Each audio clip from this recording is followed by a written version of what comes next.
স্বাস্থ্য ও পুষ্টি সেল।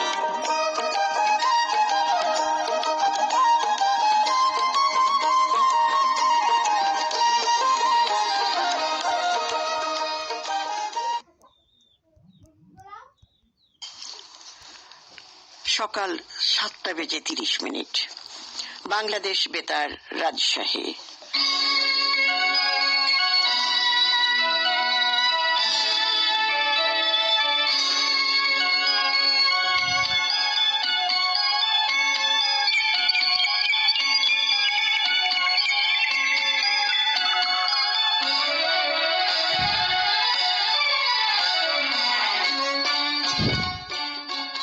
প্রভাতী ম্যাগাজিন অনুষ্ঠান স্পন্দন।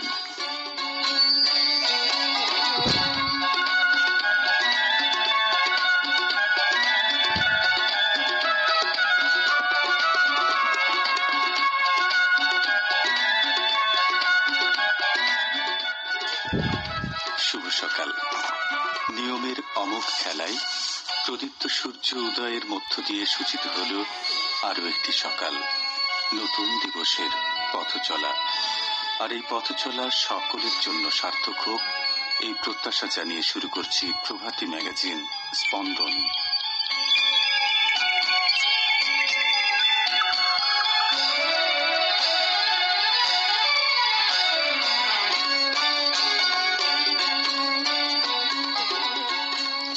শরতের আকাশ এখন ময়ূরকণ্ঠী নেই, দল বেঁধে উড়ে বেড়াচ্ছে শিমুল তুলোর মতো মেঘমালা। লুকোনো রবির আলোয় সাদা মেঘের কিনারগুলো ঝলক লাগিয়ে দুটি ছড়িয়ে দিচ্ছে নীল আকাশে। নদীর তীরে প্রকৃতির শীতল হাওয়ায় ভেসে আসছে যেন পুরনো দিনের গানের সেই সুর ও বৈঠা বওয়ার ছলাৎ ছলাৎ শব্দ। শব্দের সেই তালে মাঝি মাল্লার কণ্ঠে উঠছে ভাটিয়ালি সুর। কবিগুরু রবীন্দ্রনাথ ঠাকুর বন্যার অপার শোভায় বিমোহিত হয়ে লিখেছেন, অমল ধবল পালে লেগেছে মন্দ মধুর হাওয়া। প্রকৃতির কবি জীবনানন্দ দাশ লিখেছেন, বাংলার রূপ আমি দেখিয়াছি, তাই আমি পৃথিবীর রূপ খুঁজিতে চাহি না। বিশেষ করে শরৎ প্রকৃতি মানব হৃদয়ে রোমান্টিকতার যে সুর তুলে ধরে, অন্য কোনো ঋতুতে তা মেলে না। শরৎকাল অনেকটা নিভৃতচারী বলেই হয়তো মনের মাধুর্য ফুটিয়ে তোলে। আর এই মাধুর্য সকলের মাঝে বহমান থাকুক এবং প্রীতি ও সম্মিলনের বাঁধনে মানুষ বসবাস করুক অনন্তকাল, এই কামনায় আমন্ত্রণ আজকের স্পন্দন আয়োজনে।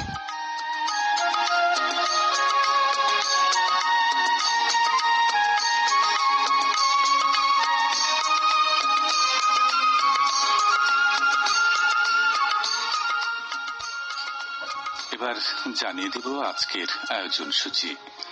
সূচির বিশেষ আয়োজনে রয়েছে ডায়াবেটিক সেবা দিবসের তাৎপর্য, মুজিবনগর কমপ্লেক্স শিরোনামে একটি প্রতিবেদন, কবি সাহিত্যিকদের জীবনী পর্বে ঈশ্বরচন্দ্র বিদ্যাসাগরের জীবনী, করোনা ভাইরাস নিয়ে একটি স্পট এবং সঙ্গীত পর্বে শোনাব প্রয়াত নায়ক সালমান শাহর কণ্ঠে একটি গান।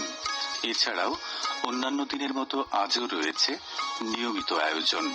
শ্রোতাবন্ধু জেনে গেলেন আয়োজন সূচি। এসব আয়োজনে আব্দুল্লাহ আল মাহমুদ বাবলুর সংকলিত শব্দ বুনন নিয়ে উচ্চারণে আপনাদের সাথে থাকছি আমি গোলাম মর্তুজা হেনা।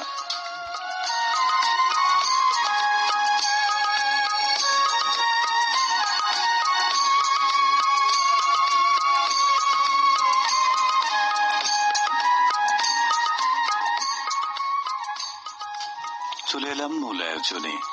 আয়োজনের শুরুতেই আজকের রাজশাহী পর্ব থেকে জানিয়ে দিচ্ছি উদিত ও অস্তমিত সূর্যের সময়ক্ষণ সহ রাজশাহী মহানগরীর প্রয়োজনীয় তথ্য। আজ রবিবার 6 সেপ্টেম্বর 2020 খ্রিস্টাব্দ, 22 ভাদ্র 1427 বঙ্গাব্দ, 17 মহরম 1442 হিজরি। রাজশাহীতে আজ সূর্যোদয় হয়েছে ভোর 5:47 এবং সূর্য অস্ত যাবে সন্ধ্যে 6:19। স্বাস্থ্যসেবা কেন্দ্রের সময়সূচি সম্পর্কে জানিয়ে দিচ্ছি। মেডিকেল কলেজ হাসপাতাল বহির্বিভাগ সকাল 8টা থেকে বেলা 2:30 পর্যন্ত খোলা থাকে এবং ডায়াবেটিক সমিতি সকাল 7:30 থেকে বেলা 1:30 পর্যন্ত খোলা থাকবে।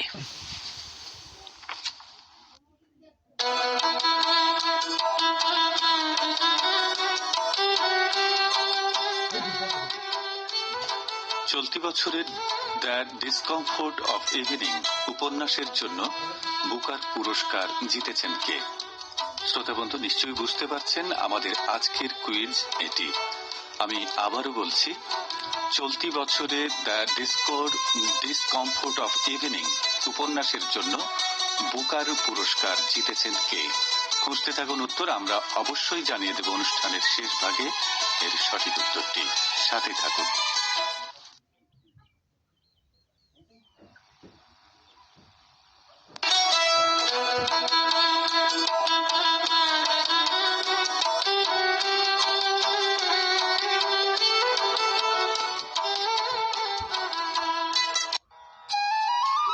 এক একটি দিন এক একটি অতীত, কিন্তু এর মাঝে ঘটে চলে অসংখ্য ঘটনা, যার সমগ্রই থাকে ইতিহাসের পাতায়।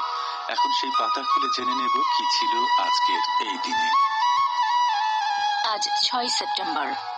বাংলা চলচ্চিত্রের অকাল প্রয়াত অভিনেতা সালমান শাহ রহস্যজনকভাবে মৃত্যুবরণ করেন 1996 খ্রিস্টাব্দের এই দিনে। তার প্রকৃত নাম ছিল শাহরিয়ার চৌধুরী ইমন। 1778 সালের আজকের দিনে অবিভক্ত বাংলা তথা ভারতের প্রথম ছাপাখানা হুগলিতে স্থাপিত হয়। মার্কিন যুক্তরাষ্ট্রের রাষ্ট্রপতি ম্যাককিনলি নিহত হন 1901 সালের আজকের দিনে। 1965 সালের আজকের দিনে ভারত পাকিস্তান পরস্পর যুদ্ধে জড়িয়ে পড়ে। সুর সম্রাট ও প্রখ্যাত সেতারবাদক ওস্তাদ আলাউদ্দিন খাঁ মৃত্যুবরণ করেন 1972 সালের আজকের দিনে। 1989 সালের আজকের দিনে ঢাকা ডায়াবেটিক হাসপাতালের প্রতিষ্ঠাতা ডাক্তার মোহাম্মদ ইব্রাহিম মৃত্যুবরণ করেন। লন্ডনে ব্রিটেনের প্রথম টেলিফোন এক্সচেঞ্জ স্থাপিত হয় 1879 সালের আজকের দিনে। 1880 সালের আজকের দিনে ইংল্যান্ডে প্রথম ক্রিকেট টেস্ট ম্যাচ শুরু হয়।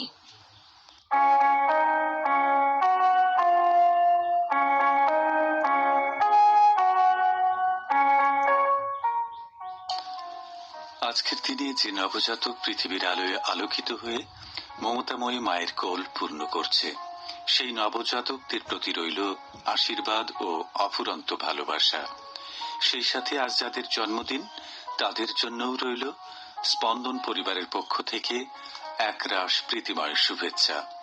শুভ হোক এই দিন, শুভ জন্মদিন।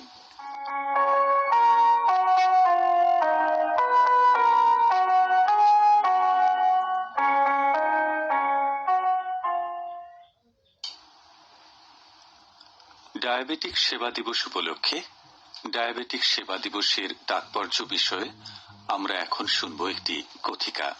বলছেন doctor FM-A Zahid. 6 September diabetes সেবা দিবস। আজকে জাতীয় অধ্যাপক ডক্টর মোহাম্মদ ইব্রাহিমের মৃত্যুবরণের দিনের স্মরণে এই দিবসটি ডায়াবেটিস সেবা দিবস হিসেবে পালিত হয় এবং হয়ে আসছে আজ অবধি। 1989 সালের এই দিনে ডক্টর মোহাম্মদ ইব্রাহিম মৃত্যুবরণ করেন, যার স্মরণে এই দিনটি পালিত হয়। তার সম্বন্ধে সংক্ষেপে হলে আমাদের কিছু জানা দরকার বা আলোচনা হওয়া উচিত আজকের দিনটা সম্বন্ধে। ডায়াবেটিস নিয়ন্ত্রণ ও চিকিৎসা এবং এ রোগের আধুনিকতম গবেষণার সঙ্গে ক্লিনিক্যাল চিকিৎসার বাস্তব প্রাতিষ্ঠানিক ব্যবস্থা গড়ে তোলার পথিকৃৎ হচ্ছে ডক্টর মোহাম্মদ ইব্রাহিম। ঢাকার সেগুনবাগিচার নিজস্ব চিকিৎসা কক্ষে এবং ব্যক্তিগত জিনিসপাতি দিয়ে ডায়াবেটিসের চিকিৎসার সূচনা করেছিলেন তিনি। এ রোগ সম্বন্ধে সচেতনতা সৃষ্টিতে গুরুত্বপূর্ণ ভূমিকা রাখেন এবং সেখানেই তিনি থেমে থাকেননি। এটিকে একাধারে গবেষণা এবং গবেষণালব্ধ ফলাফলের উপরে ক্লিনিক্যাল চিকিৎসা এবং তার উপায় ও উপলক্ষ্য নির্মাণ করেছিলেন এবং প্রাতিষ্ঠানিক ব্যবস্থাও গড়ে তুলেছিলেন। প্রাথমিকভাবে মাত্র 23 জন রোগী নিয়ে উনি গবেষণা ও তাদের চিকিৎসা তথা অগ্রগতি, তাদের ডায়াবেটিস নিয়ন্ত্রণের মাত্রা ও পরিস্থিতি পর্যবেক্ষণ ব্যবস্থা তিনি চালু করেছিলেন। পরে রোগের এবং তার প্রয়োজনীয়তা আলোচনা করা হয়ে থাকে এই দিনে। এমনকি যাদের ডায়াবেটিস হয়নি তাদেরও যাতে না হয় সেদিক নিয়েও আলোচনা করা হয়। কেউ ডায়াবেটিসে আক্রান্ত হলে বুঝবে কেমনে যে তা এই আলোচনা থেকে তারা লাভবান হয়ে থাকে। যেমন আমরা জানি যে ডায়াবেটিসের কি কি লক্ষণ থাকে। এই লক্ষণগুলো যদি আমরা এই সমস্ত সেমিনারের মাধ্যমে এই দিনে আলোচনায় উঠে আসে তাহলে আমরা সব মানুষই, সাধারণ জনগণও আমরা বুঝে ফেলবো যে কার ডায়াবেটিস হয়েছে কার হয়নি। যেমন ঘন ঘন প্রস্রাব হওয়া, বেশি বেশি পানি পিপাসা লাগা এবং বেশি বেশি পেশাব করা এবং বেশি বেশি পানি পান করা, তার সাথে বেশি খিদে লাগা এবং খাওয়া, যথেষ্ট খাওয়া সত্ত্বেও ওজন কমে যাওয়া, সহজে কোনো ক্ষত না শুকানো, দুর্বল বোধ হওয়া ইত্যাদি। তার সাথে সাথে চিকিৎসার আউটলাইন গুলো আলোচনা হয়, এমনকি নিয়ন্ত্রণ বা রাখলে কি কি জটিলতা হতে পারে, যেমন চোখ নষ্ট হয়ে যাওয়া, কিডনি নষ্ট হয়ে যাওয়া, হার্ট ও নার্ভ নষ্ট হয়ে যেতে পারে। কিন্তু ডায়াবেটিস সঠিকভাবে নিয়ন্ত্রণ করলে আজীবন সুস্থ জীবনযাপন সম্ভব এবং জটিলতা থেকে মুক্ত থাকাও সম্ভব। সঠিক রোগ নিয়ন্ত্রণ করতে হলে প্রতিদিন নিয়মিত এবং পরিমিত হাঁটতে হবে এবং খাদ্য নিয়ন্ত্রণ করতে হবে এবং চিকিৎসকের পরামর্শ অনুযায়ী ওষুধ বা ইনসুলিন নিতে হবে। এই দিবসটিতে ডাক্তার জাতীয় অধ্যাপক ইব্রাহিম সাহেব মৃত্যুবরণ করেন, আর সেটাকে ধরে রাখার জন্য এবং তার যে আদর্শ বাংলাদেশের সমস্ত ডায়াবেটিস রোগী এবং সাধারণ মানুষের মধ্যে ছড়িয়ে দেওয়ার উদ্দেশ্যেই এই দিবসটি পালিত হয় এবং এই দিবসে তার সেই দর্শনগুলো সাধারণ মানুষের মধ্যে ছড়িয়ে দেওয়ার উদ্দেশ্যেই আমরা এইটা আলোচনা রাখি।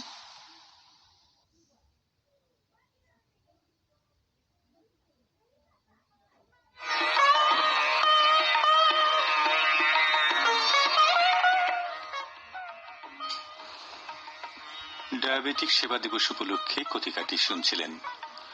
বাংলাদেশ বেতার, রাজশাহী। আপনারা আছেন প্রিয় ম্যাগাজিন স্পন্দনের সাথে।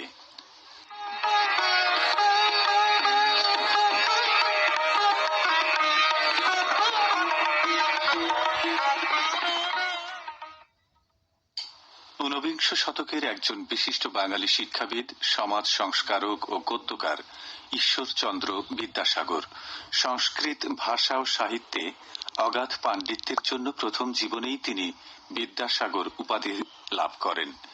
কবি সাহিত্যিকের জীবনী পর্বে ডক্টর কানাইলাল রায়ের পাণ্ডুলিপি থেকে শুনব সেই শিক্ষাবিদ, সমাজ সংস্কারক ও গদ্যকার ঈশ্বরচন্দ্র বিদ্যাসাগরের অনন্য জীবন বৃত্তান্ত। সংস্কৃত পণ্ডিত, শিক্ষাবিদ, সমাজ সংস্কারক, লেখক, জনহিতৈষী ঈশ্বরচন্দ্র বিদ্যাসাগর পশ্চিমবঙ্গের মেদিনীপুর জেলার ঘাটাল মহকুমার অন্তর্গত বীরসিংহ গ্রামে 1820 সালের 16 ডিসেম্বর এক দরিদ্র নিষ্ঠাবান ব্রাহ্মণ পরিবারে জন্মগ্রহণ করেন। বাবা ঠাকুরদাস বন্দ্যোপাধ্যায় সামান্য চাকরি করতেন। তার বেতন কখনো 10 টাকার বেশি হয়নি। দারিদ্র্য তাদের সংসারে নিত্য সহচর ছিল। সম্পদ বলতে ছিল পুরুষানুক্রমিক চরিত্র বল। তাই উত্তরাধিকার সূত্রে বিদ্যাসাগর যদি কিছু পেয়ে থাকেন তবে তা ছিল ওই চরিত্রের তেজ। পাঠশালার পড়া শেষ হলে উচ্চতর শিক্ষা লাভার্থে ঠাকুরদাস তাকে কলকাতায় নিয়ে আসেন। 1829 সালের জুন মাসে ঈশ্বরচন্দ্র সংস্কৃত কলেজে প্রবেশ করেন ব্যাকরণের 3য় শ্রেণীর ছাত্ররূপে। ব্যাকরণ শ্রেণীতে পড়তে পড়তে তিনি ইংরেজি শ্রেণীতেও যোগ দেন। এ সময় তিনি শ্রমশীলতার পরাকাষ্ঠা প্রদর্শন করেন। এত অধিক পরিশ্রমের ফল বিদ্যাসাগরের জীবনে সত্যি অপূর্ব হয়েছিল। সংস্কৃত কলেজে প্রবেশের 1.5 বছর পর বিদ্যাসাগর মাসিক 5 টাকা বৃত্তি লাভ করেন। তারপরে তা 8 টাকায় উন্নীত হয়। বিদ্যাসাগর ওই টাকা নিজে খরচ না করে দেশে বাবাকে পাঠাতেন। সংস্কৃত কলেজে ঈশ্বরচন্দ্র প্রায় 12 বছর অধ্যয়ন করেন। শুধু ব্যাকরণ নয়, সাহিত্য, অলঙ্কার, বেদান্ত, স্মৃতি, ন্যায় ও জ্যোতিষ শ্রেণীর ছাত্র হিসাবে তিনি কৃতিত্বের পরিচয় দেন। পড়াশোনা শেষ হলে 1841 খ্রিস্টাব্দে তিনি কলেজের প্রশংসাপত্র লাভ করেন। এর অন্তত 2 বছর আগে তিনি বিদ্যাসাগর উপাধি পেয়েছিলেন। হিন্দু ল কমিটির পরীক্ষাতেও তিনি সসম্মানে উত্তীর্ণ হন। বিদ্যাসাগর উপাধি বহু পণ্ডিতই পেয়েছেন, কিন্তু বিদ্যাসাগর বলতে আজও আমরা শুধু পণ্ডিত ঈশ্বরচন্দ্র বিদ্যাসাগরকেই বুঝে থাকি। ছাত্রাবস্থায় মাত্র 14 বছর বয়সে দীনময়ী দেবীর সঙ্গে বিদ্যাসাগরের বিবাহ হয়। দীনময়ী দেবীর বয়স তখন 8। এত অল্প বয়সে বিবাহে বিদ্যাসাগরের একেবারেই ইচ্ছা ছিল না। কেবল পিতার ভয়ে তাকে একান্ত অনিচ্ছায় এই বিবাহে রাজি হতে হয়। বিদ্যাসাগর ছিলেন একজন অসাধারণ কর্মী। তিনি বুঝেছিলেন শিক্ষার প্রসার না হলে এই অনুন্নত কুসংস্কারাচ্ছন্ন সমাজ জীবনে কোনোদিনই নবজাগরণ আসবে না। তাই তিনি 1841 খ্রিস্টাব্দে মাসিক 50 টাকা বেতনে ফোর্ট উইলিয়াম কলেজের শিক্ষকতার মধ্য দিয়ে তার কর্মজীবন শুরু করেন। এ সময় তিনি ইংরেজি ও হিন্দি ভাষাও ভালোরূপে শিখে নেন। 1846 খ্রিস্টাব্দে তিনি সংস্কৃত কলেজের সহকারী সম্পাদক হন। এই পদ গ্রহণ করে তিনি বিশেষ উদ্যমের সঙ্গে সংস্কৃত কলেজের সংস্কার কাজে ব্রতী হন। তিনি কর্তৃপক্ষের সঙ্গে মতবিরোধিতার কারণে ওই পদ ত্যাগ করেন। তিনি ফোর্ট উইলিয়াম কলেজের ছাত্রদের জন্য 1847 খ্রিস্টাব্দে প্রথম বাংলা গদ্য গ্রন্থ বেতাল পঞ্চবিংশতি মুদ্রিত করেন এবং কলকাতা সংস্কৃত প্রেস ডিপোজিটরি স্থাপন করেন। পরে পুনরায় 1850 খ্রিস্টাব্দের ডিসেম্বর মাসে তিনি সংস্কৃত কলেজের সাহিত্যশাস্ত্রের অধ্যাপক এবং 1851 খ্রিস্টাব্দের প্রথম দিকে ওই কলেজের অধ্যক্ষ নিযুক্ত হন। তিনি যখন জেলা স্কুল পরিদর্শকের পদ লাভ করেন তখন তারই প্রচেষ্টায় বাংলাদেশের নানা স্থানে বহু স্কুল স্থাপিত হয়। মেয়েদের শিক্ষার কথা চিন্তা করে তিনি মেয়েদের জন্য বহু স্কুল স্থাপন করেন। বিদ্যাসাগর সারা জীবন সমাজ সংস্কারমূলক নানা কাজের সঙ্গে জড়িত থেকে উপলব্ধি করেছিলেন যে অশিক্ষায় এই সমাজের যাবতীয় অধঃপতনের মূলে। তাই শিক্ষার বহুল প্রচার ও প্রসারে তিনি বিশেষভাবে আত্মনিয়োগ করেছিলেন। তখনকার দিনে স্কুল পাঠ্য বইয়ের ছিল দারুণ অভাব। তিনি এই অভাব লক্ষ্য করে বহু পাঠ্য বই রচনা করেন, যেমন বর্ণপরিচয়, ঋজুপাঠ, কথামালা, শকুন্তলা, বেতাল পঞ্চবিংশতি, সীতার বনবাস ইত্যাদি।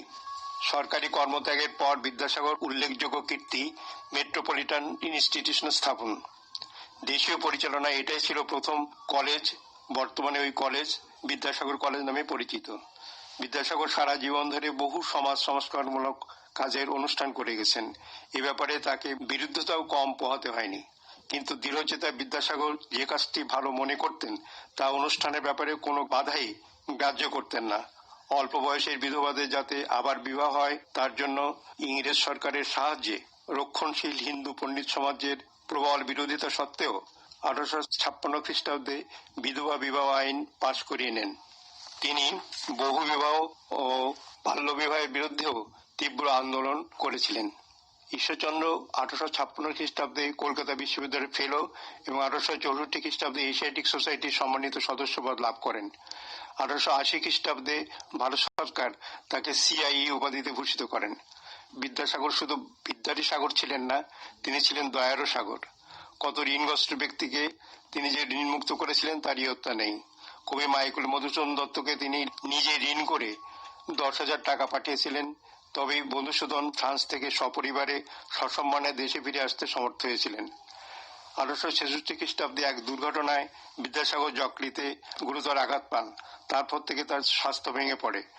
1871 সালে তিনি মাকে হারান, 1876 সালে বাবাকে এবং 1888 সালে স্ত্রীকে। পরপর প্রিয়জনদের এই মৃত্যুতে তার মন একেবারে ভেঙে পড়েছিল।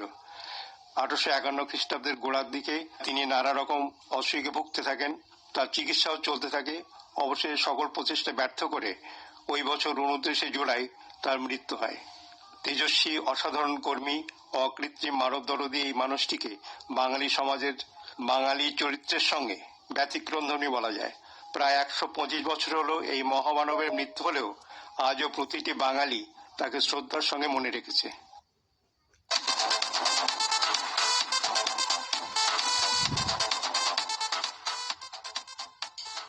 সুপ্রিয় শ্রোতা, মেহেরপুর জেলায় অবস্থিত একটি ঐতিহাসিক স্থান মুজিবনগর। বাংলাদেশের প্রথম অস্থায়ী সরকারের দ্বিতীয় রাজধানী ছিল এটি। মুজিবনগর সরকারের ঐতিহ্য ধরে রাখতে সেখানে গড়ে তোলা হয়েছে মুক্তিযুদ্ধ স্মৃতি কমপ্লেক্স। এখন সেই মুজিবনগর কমপ্লেক্স নিয়ে একটি প্রতিবেদন।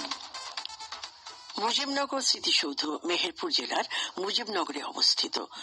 মুক্তিযুদ্ধ চলাকালীন বাংলাদেশের অস্থায়ী সরকার সেখানে গঠিত হয়। সেখানে এই স্মৃতিসৌধটি গড়ে তোলা হয়েছে। এর স্থপতি তানভীর কবির। 1971 সালের 17 এপ্রিল বাংলাদেশের অস্থায়ী সরকার যে স্থানে শপথ গ্রহণ করে ঠিক সেই স্থানে 24 ফিট দৈর্ঘ্য ও 14 ফুট প্রশস্ত সিরামিকের ইট দিয়ে একটি আয়তাকার লাল মঞ্চ তৈরি করা হয়েছে, যা মুজিবনগর স্মৃতিসৌধের ভিতরে মাঝখানে অবস্থিত। স্মৃতিসৌধটি 23টি ত্রিভুজাকৃতির দেওয়ালের সমন্বয়ে গঠিত, যা বৃত্তাকার উপায়ে সারিবদ্ধভাবে সাজানো হয়েছে। 23টি দেওয়াল আগস্ট 1947 থেকে মার্চ 1971 এই 23 বছরের স্বাধীনতা আন্দোলনের প্রতীক হিসেবে ব্যবহৃত হয়েছে, যা প্রথম দেওয়ালটির উচ্চতা 9 ফুট 9 ইঞ্চি এবং দৈর্ঘ্য 20 ফুট। পরবর্তী প্রতিটি দেওয়ালকে ক্রমান্বয়ে দৈর্ঘ্য 1 ফুট ও উচ্চতা 9 ইঞ্চি করে বাড়ানো হয়েছে, যা দ্বারা বোঝানো হয়েছে যে বাংলাদেশ তার স্বাধীনতার জন্য 9 মাস ধরে যুদ্ধ করেছিল। শেষ দেওয়ালের উচ্চতা 25 ফুট 6 ইঞ্চি এবং দৈর্ঘ্য 42 ফিট। প্রতিটি দেওয়ালের ফাঁকে অসংখ্য ছিদ্র আছে, যেগুলোকে পাকিস্তানি শাসক গোষ্ঠীর অত্যাচারের চিহ্ন হিসেবে প্রদর্শন করা হয়েছে। স্মৃতিসৌধটির ভূমি থেকে 2 ফুট 6 ইঞ্চি উঁচু বেদিতে অসংখ্য গোলাকার বৃত্ত রয়েছে, যা দ্বারা 1 লক্ষ বুদ্ধিজীবীর মাথার খুলিকে বোঝানো হয়েছে। স্মৃতিসৌধের ভূমি থেকে 3 ফুট উচ্চতার বেদিতে অসংখ্য পাথর রয়েছে, যার দ্বারা 30 লক্ষ শহীদের 2 লক্ষ মা বোনের সম্মানের প্রতি ঐতিহাসিক দায়বদ্ধতা ও স্মৃতিচারণা প্রকাশ করা হয়েছে। পাথরগুলো মাঝখানে 19টি রেখা দ্বারা তৎকালীন পূর্ব পাকিস্তানের 19টি জেলাকে বোঝানো হয়েছে। স্মৃতিসৌধের বেদিতে আরোহণের জন্য 11টি সিঁড়ি রয়েছে, যা দ্বারা মুক্তিযুদ্ধকালীন সমগ্র বাংলাদেশকে 11টি সেক্টরে বিভক্ত করা হয়েছিল তা বোঝানো হয়েছে। স্মৃতিসৌধের উত্তর পাশের আমবাগান ঘেঁষা স্থানটিতে মোজাইক করা আছে, তার দ্বারা বঙ্গোপসাগর বোঝানো হয়েছে। বঙ্গোপসাগর যদিও বাংলাদেশের দক্ষিণে, কিন্তু শপথ গ্রহণের মঞ্চটির সাথে স্মৃতিসৌধের সামঞ্জস্য রক্ষার জন্য এখানে এটিকে উত্তর দিকে স্থান দেওয়া হয়েছে। স্মৃতিসৌধের মূল ফটকের রাস্তাটি মূল স্মৃতিসৌধের রক্তের সাগর নামক ঢালকে স্পর্শ করেছে।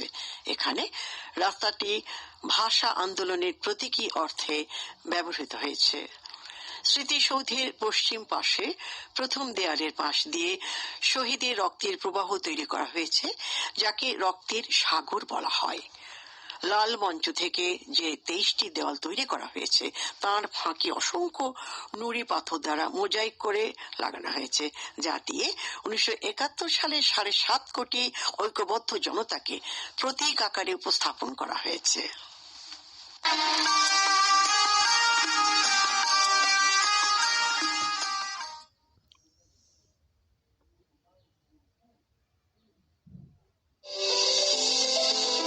করোনাকালে শিশুর মানসিক চাপের লক্ষণ ও তা প্রশমনে করণীয়। বৈশ্বিক মহামারী করোনায় বিপর্যস্ত জীবন, বন্ধ স্কুল কলেজ, খেলার মাঠ, বন্ধুদের সাথে বেড়ানো, আড্ডা। এ সময় শিশু কিশোরদের একাকিত্বে ভোগাটা স্বাভাবিক। প্রতি মুহূর্তে তাড়িয়ে বেড়ায় করোনা সংক্রমণের ভয়। পরিবারের ভবিষ্যৎ ও আর্থিক অনিশ্চয়তা শিশু মনে তৈরি করতে পারে অস্থিরতা ও প্রচন্ড মানসিক চাপ।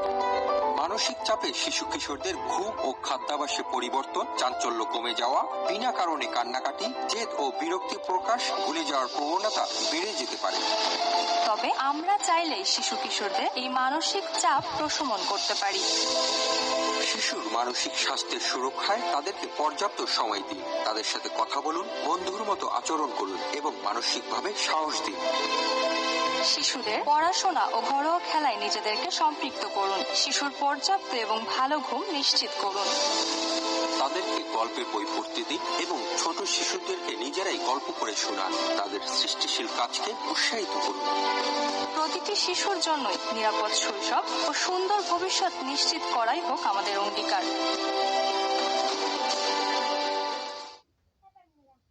আঁটোসাঁটো পোশাক না পরে ঢিলে ঢালা পোশাক পরুন এই গরমে, কারণ গাঢ় রঙের, বিশেষ করে কালো রঙের পোশাকও এড়িয়ে চলা ভালো, কারণ গাঢ় রং সূর্যরশ্মি শোষণ করে বেশি, ফলে গরমটাও লাগে বেশি।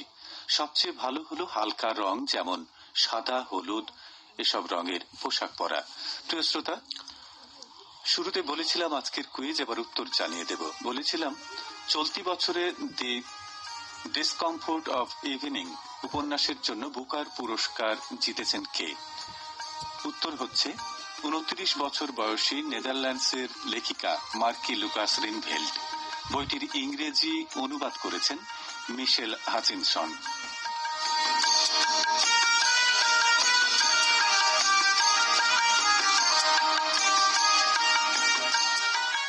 শ্রোতা বন্ধু, আজ আমাদের প্রিয় নায়ক অভিনেতা সালমান শাহের মৃত্যুবার্ষিকী। তাকে স্মরণ করে তার কণ্ঠের একটি গান শোনাবো।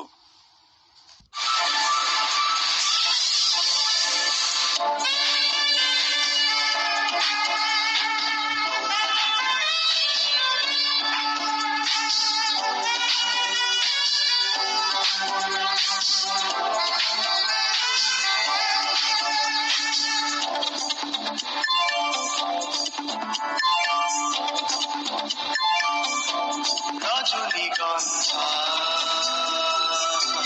তুমি যে আমার, গোলাপ চামেলি তুমি যে আমার,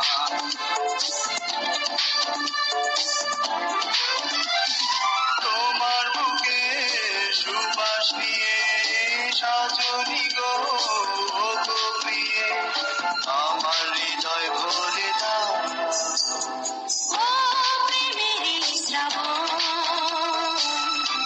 ঝরেছে বুকে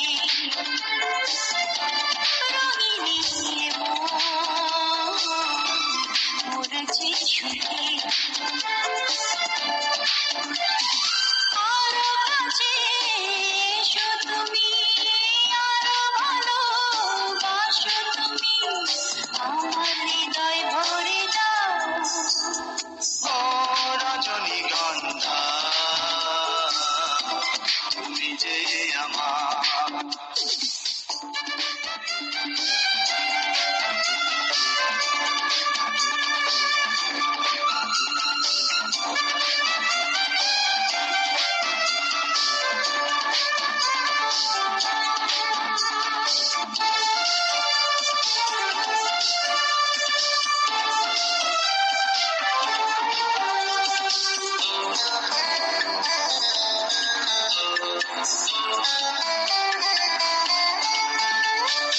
এসো প্রিয় এসো কাছে, সবই কিছু নিয়ে যাও।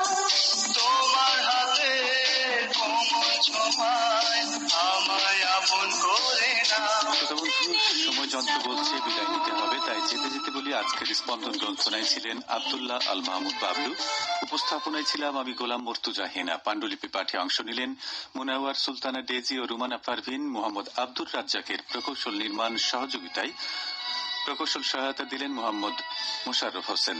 শিউলি রানী বসুর তত্ত্বাবধানে আপনার প্রিয় ম্যাগাজিন অনুষ্ঠান স্পন্দন প্রযোজনা করলেন দেওয়ান আবুল বাশার।